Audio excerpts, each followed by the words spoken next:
471 décès enregistrés dans les hôpitaux sur la journée d'hier, soit un total de 4500 morts depuis le début de l'épidémie. Pour la première fois, le directeur général de la Santé a donné les chiffres de la mortalité dans les EHPAD. Au moins 884 résidents des maisons de retraite seraient morts depuis le début de la crise.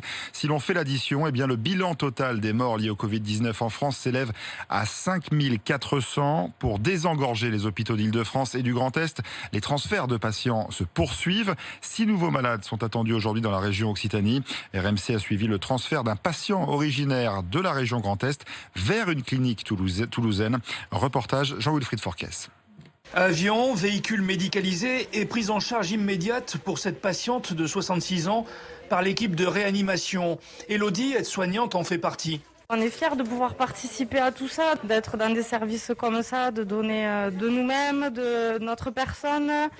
C'est dur émotionnellement. Le transfert de cette patiente ne change rien pour l'équipe médicale qui est bien rodée à l'exercice, comme le rappelle le médecin réanimateur Patrick Laforgue. On prend les patients en assistance respiratoire, on est capable de les dialyser.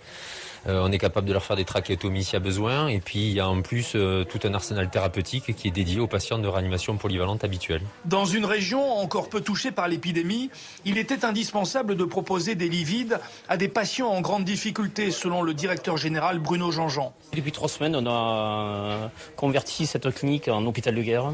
Nous disposons aujourd'hui de 20 places et une possibilité d'extension de 12 places supplémentaires. Dans ce service ultra-médicalisé, ce sont 30 médecins, aides-soignantes et infirmières qui se relaient au quotidien dans le combat contre le coronavirus.